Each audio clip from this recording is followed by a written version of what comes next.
Yo, balik lagi sama gue di channel Berarti. Dan ya, pada kesempatan kali ini gue akan mengupdate untuk PP dan juga CHZ atau Cilis, teman-teman ya.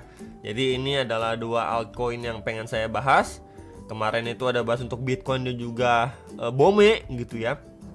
Floki-nya juga sudah saya update. Kemudian ini ada sempat bahas juga Shiba Inu dan juga PP.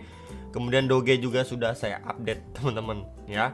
Jadi untuk hari ini itu, kemudian mungkin sedikit pembahasan untuk Bitcoin ETF flow sama liquidation heatmap Bitcoin. Market kembali ke area 52 ya. Sebelumnya kan sempat 58, 59, ini udah balik lagi ke 52 untuk Fear and Greed Indexnya, disusul dengan kelanjutan koreksi ya untuk Bitcoin dan ya altcoinnya ke bawah arus lagi gitu ya, karena balik lagi kita bisa lihat juga untuk Bitcoin ETF flow-nya di sini ya. Perlahan-lahan memang institusi itu udah mulai slowing down untuk melakukan pembelian. Ini hal serupa yang terjadi pada pergerakan di 24 April sampai 30 April, menunggu waktu itu rilis data dan speech juga dari kakek Powell, teman-teman.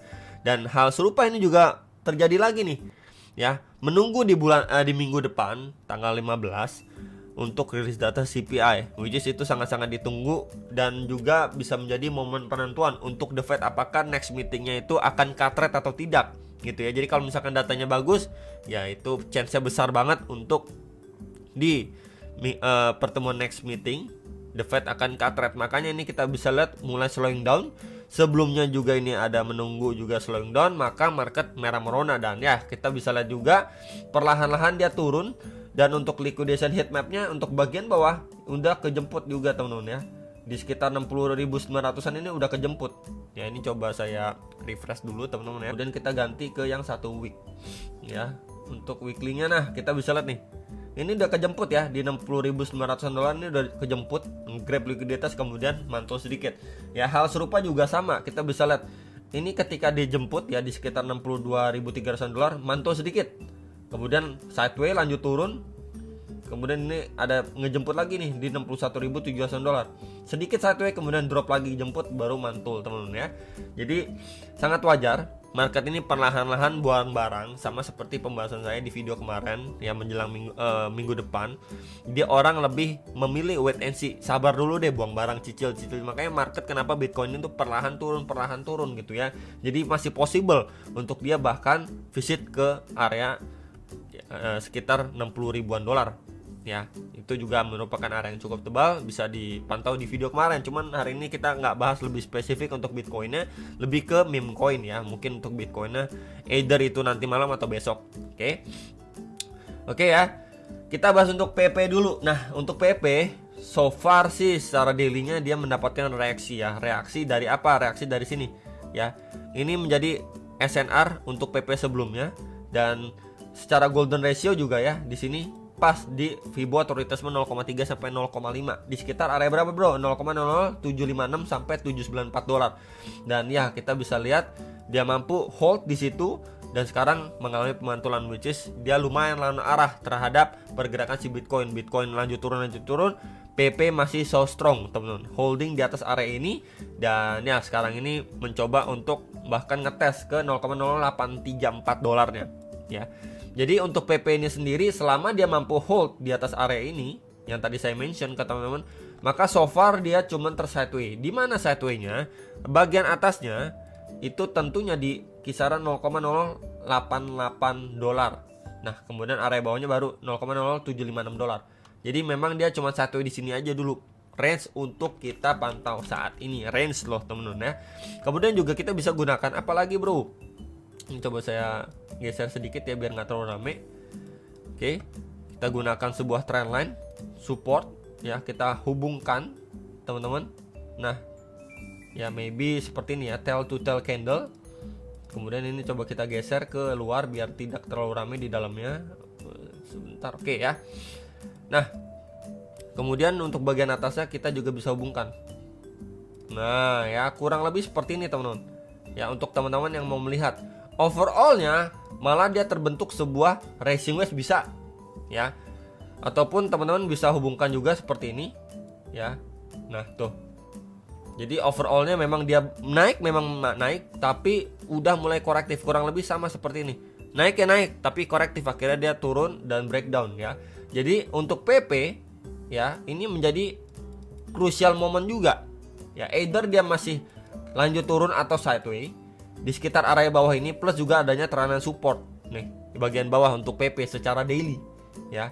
Dan juga untuk invalidasinya biasanya kan resting wedge untuk lanjut turun, bahkan balik lagi nih ke box hijau ya. Selama area ini tidak di breakdown, maka possible untuk PP masih sideways di range yang tadi saya sampaikan. Dan juga untuk invalidasinya dia harus mengalami breakout dulu ya ke previous ATH-nya, plus juga trend resistance-nya untuk dia create new all time high baru. Ya, secara momentum inilah yang harus kita lihat untuk di pergerakan PP, yang nanyain PP gitu ya. Tapi yang perlu menjadi perhatian juga, ketika PP nggak mampu hold di atas area yang tadi saya mention, dia malah breakdown, retest gitu ya, ini chance untuk dia balik masih tergolong besar teman-teman ya. What if ketika memang PP ini breakdown dari trendline supportnya ini, yang sekali di testing mantul signifikan, dua kali di testing mantul signifikan, dan kita lihat nanti ya ketika memang di tes ketiga kalinya apakah mantul signifikan lagi atau malah dia struggling tidak adanya pemantulan signifikan. Berarti kalau misalkan kita nanti lihat ketiga kalinya dia tes kemudian nggak ada pemantulan signifikan seperti pergerakan sebelumnya, maka ada indikasi ya, di situ menjadi gambaran untuk buyernya itu tidak terlalu tertarik lagi untuk buy PP di area krusialnya, kemudian breakdown ya, mungkin banyak yang nunggu bawah lagi untuk PP. Jadi itu yang bisa diperhatikan dan kita pantau secara bersama-sama ya. Secara momentumnya kita pantau apakah nanti defisit momentum yang sama akan terjadi atau tidak. Ketika tidak ya kita harus bersiap untuk PP balik lagi ke range ini di retracement 1,2 sampai 1,6 nya, plus juga ini menjadi area tahanan yang cukup strong sebelumnya ya. Ini mendapatkan reaksi pemantulan yang signifikan, walaupun memang mantulnya ini cenderung korektif teman-teman ya. Oke, jadi untuk PP itu saya mau warning aja ke teman-teman, sama seperti sebelumnya waktu PP ini masih naik.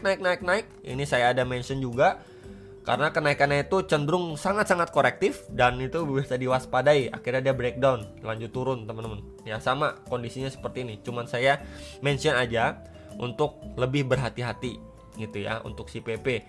Plus juga kenapa waktu itu saya mention box hijau, ini adalah previous waktu dia openingnya nih ya. Ini kan di Binance gitu teman-teman ya, kemudian dia lanjut drop ya, maka di situ kemungkinan besar menjadi tahanan ya. Dan untuk PP berhasil bertahan mantul ya, walaupun memang sekarang pemantulannya pun kita bisa lihat secara bertahap aja ya, tapi so far so good lah ya. Untuk PP dia mampu ya lumayan lawan arah lah terhadap si Bitcoinnya.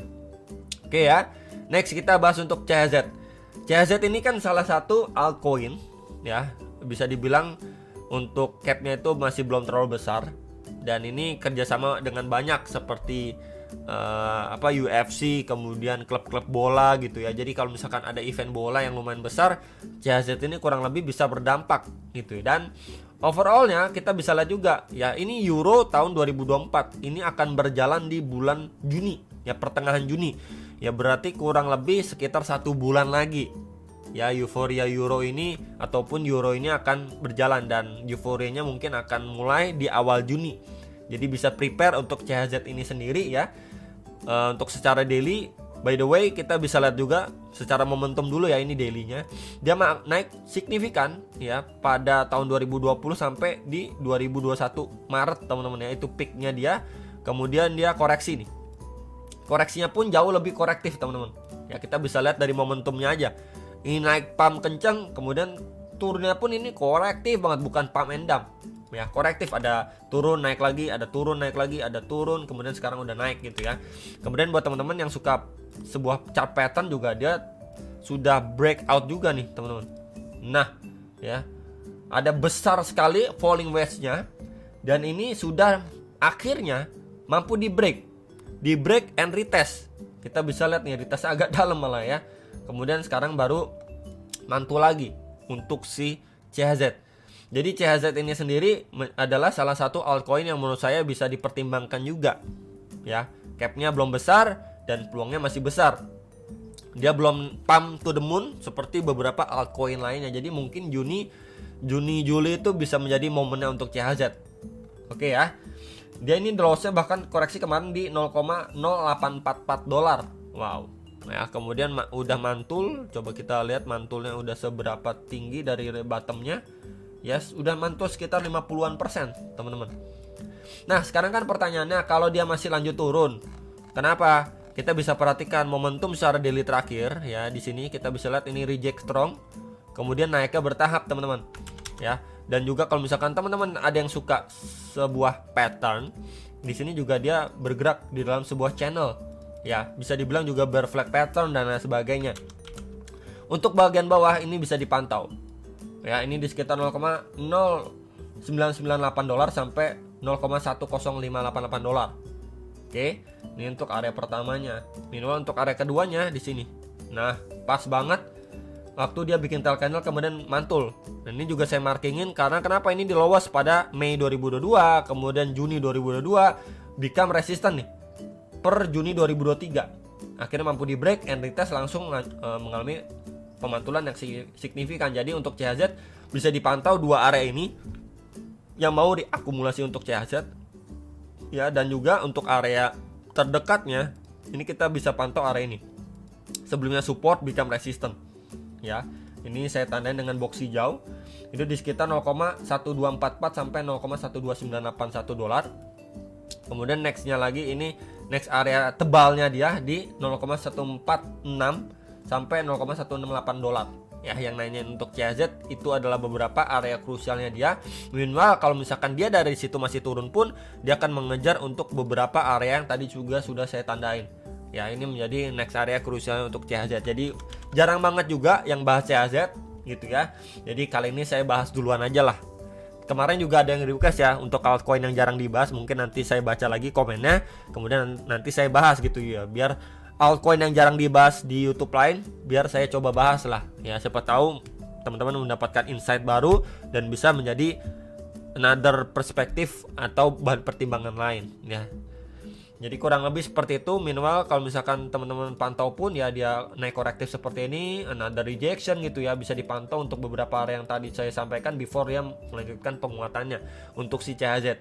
Dan untuk sampai kita berbicara peak bull run atau the end of bull run di cycle kali ini, ya CHZ sendiri saya masih cukup yakin untuk dia mencoba balik ke previous all time high-nya di sekitar atau mendekati $1 ya. Jadi area ini pun kalau kita ukur gitu ya, CHZ let's say dari area sekarang deh ya, kita ukur sampai ke previous all time high-nya itu sekitar 660% itu masih bisa didapatkan.